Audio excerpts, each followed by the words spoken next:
All right. Hey, y'all. What's happening? My name is Diamondnique, and welcome to the Makings of Us channel. If you are new, welcome. This is basically a channel just basically where I'm just going to talk sometimes, go off the cuff. It may be random videos. I like to do, skits and sketches. I do love that, especially dealing with my own life that I have and dealing with the most high as well. So welcome to the Makings of Us channel, and I hope you leave here feeling free, feeling free in every way, feeling love of God and feeling the grace that everyone talks about. So, y'all, as y'all can tell by the title, we're going to talk about today. I did not want to do what God told me to do. Okay. If you're not familiar, there is a story in the Bible. There's a lot of stories. Okay. But we will talk about this one. Okay. I think his name is Jonah. I could be wrong, but I'm gonna put his name somewhere around here. And God told him to do specific things. For him to go, I want to say to the pier, go to the deck. It's one of them. And Jonah was like, nah. And eventually, as Jonah kept running away from God, he found himself in the belly of a whale. And he told God, he was like, if you get me out of here, I'll do what you say. And God got him out of there. And he did do what God had told him to do. Now, I don't know the full story, but I have bits and pieces. And I wanted to come in and talk to you guys about that because I have been him. He has been me. I have been that. Okay. I have been like Moses when Moses told the burning bush, really was talking to God, that I'm just a man. And I've told God I'm just a woman, a young woman. I am 20, for me right now I'm 26 years old. But when I started walking with God, I was like 20, what was that, 3 years ago? So 23, I was 23, going on 24. And I'm like, God, I'm just a young woman, a young African American woman, restarting her life over again, because it wasn't the life that you have called for me to walk in at first. And I tried everything, God, y'all. I tried everything. As for those that may not know, I was in a new age before. So I wanted to do that first, even though I kept getting dreams of me singing. I kept getting dreams of me, directing, music videos and things of that nature. Songwriting. I kept getting like urges to write poetry, write, spoken words and things of that nature. But I was doing my own thing. I did my own thing for 3 years, for 2 or 3 years, until, God was showing me different, and it took me a long time. I've had people, for me in particularly, I've been singing for a long time.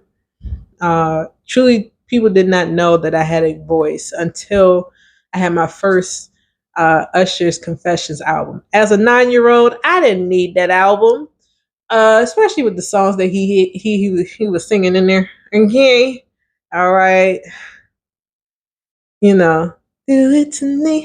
I'm gonna give it to you. I'm gonna make this night to remember. Certain songs, that he had up there I shouldn't be listening to. There was some things.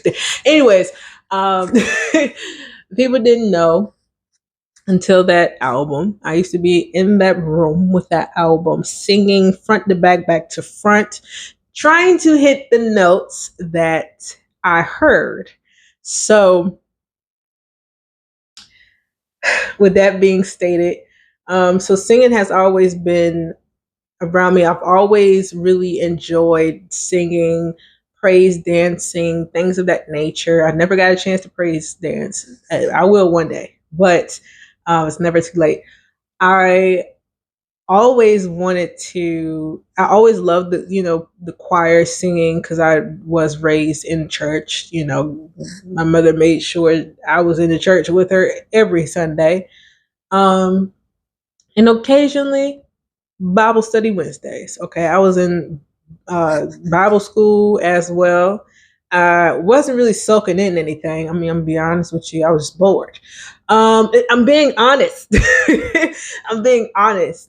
But music has always been something that I could not ignore.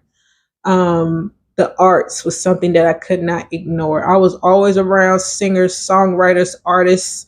I was always around them. Didn't understand why. And I thought I was like out of place, but I really was where I was supposed to be. I always have artist friends, people who are pursuing music careers, or people who are artists and who love to draw, paint, whatever, or dance. I've always been drawn to people like that. Um, didn't understand why. Like I said, I thought I was regular schmegular. And I've always had this voice. And there was a time during the new age, maybe, this is fast forward now, where I used to say to God, what do you see in me? I said, God, you want me to sing, but I don't want to be in front of people. I don't care to be in front of millions. I don't care to be on stage.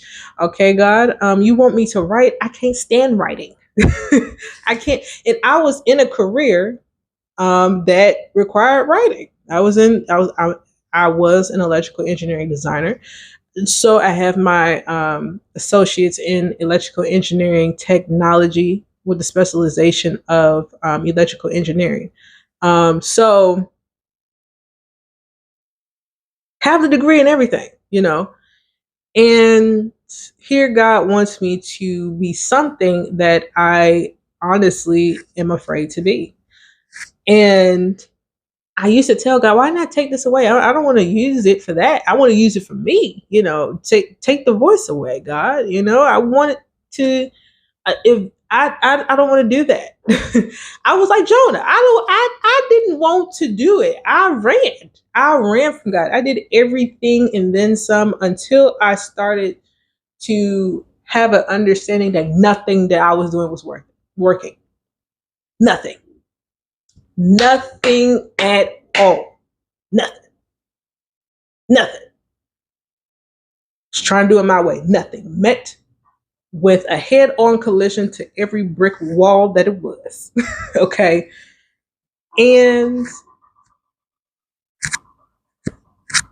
I had to get to a point where God knew better than me.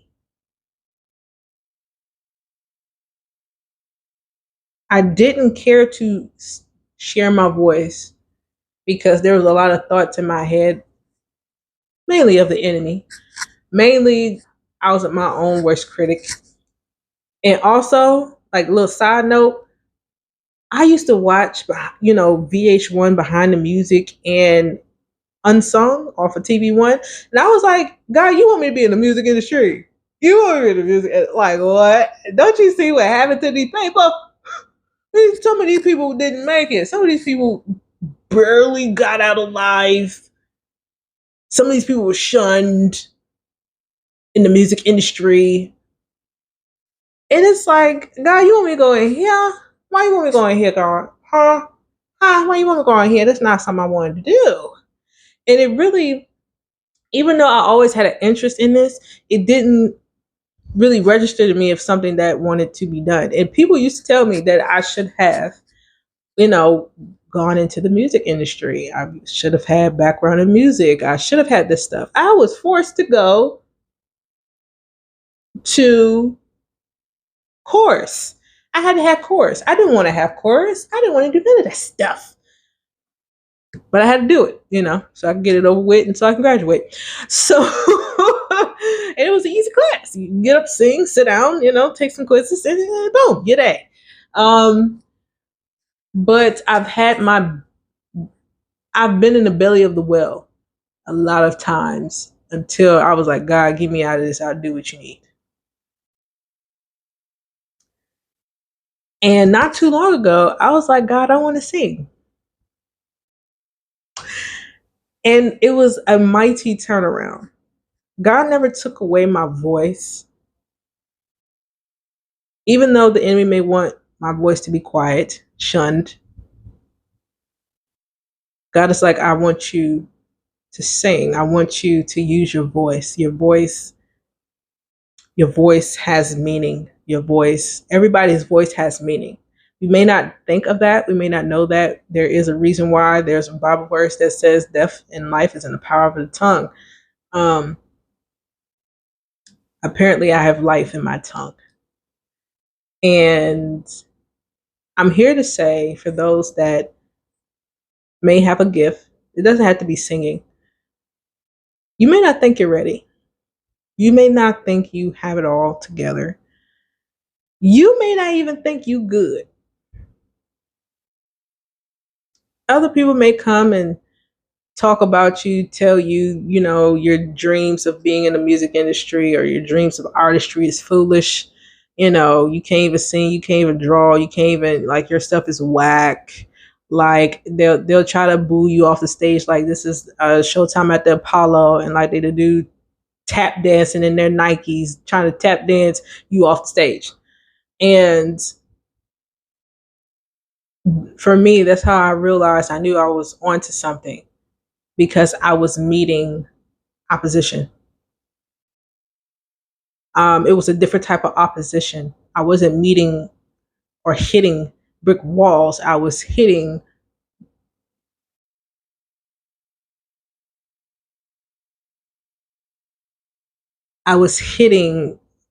like barricades.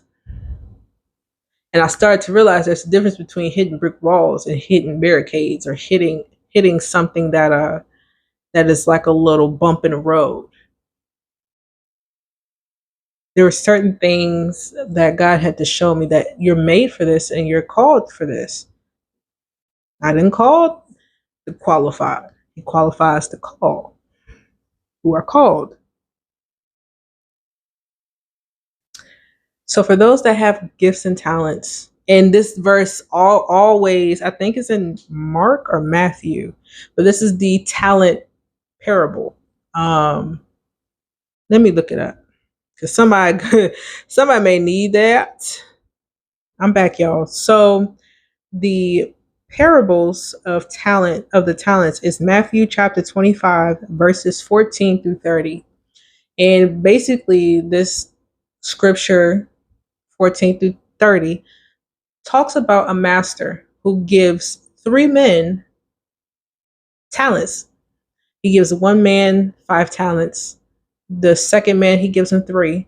And then the third one, he gives him just 1 talent. The first 2 men came back to their master with more success than they ever had. They used their gifts, they used their talents to their benefit, and they were able to expand and expound on their gifts and talents. But the third one, that only had just 1 talent, the third one came to his master with nothing but his talent. The master asked the third man, why you don't have anything to show for it? And the guy said, I didn't know what I can do with this. I only had this. I didn't know what to do with it. And the master got angry. The master, I think, took away his talent, if I'm not mistaken, and showed, and he was really frowned upon. That third one was really frowned upon. And with that being stated, it just hit me just now that no matter how many gifts God has given you, use them. It doesn't matter what. You will always find success in your gifts, but use them. You may not know what you're using them for, but use them anyway. If you are a people person, God has given you so much grace to be someone that's like a counselor, to be someone that's like a psychiatrist, a doctor, someone who has care for human beings. You have that gift for a reason. It's a call on on your life that God has given you for you to be a people person. For you have a different type of grace about you.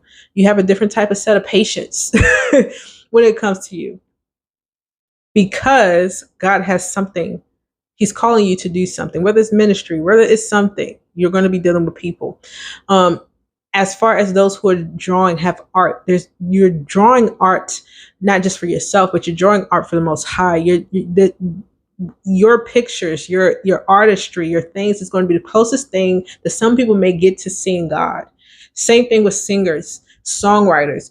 You're singing something or writing something, and that's the closest thing that people are going to get to God, just by using your voice and or your pen game, people like to talk about. So don't be like Jonah. Shoot, don't be like me starting off. I could have saved myself a lot of time if I just done what God has already told me to do. Doesn't mean it's too late. Doesn't mean God can't catch you up, because he can't. But I'm here to say, use your gifts. Your gifts will not fail you. Once again, your gifts will not fail you. Your gifts, especially if you want it, especially if it's something that you truly desire to have. And especially if God truly desires for you to have it, your gifts will always make way and make room for you. Use your gifts. It's time to use your gifts. Don't sit on it. Don't be like that third man and come back with your tail between your legs, like people like to say. Use your gifts, use your talents. Your gift, even though you may have to share with other people, as you're sharing it with other people, it saves your life as well. As you use your gifts and talents save you as well. Use your gifts and use your talents. You are more than what this world has made you to be. Don't let it go to waste.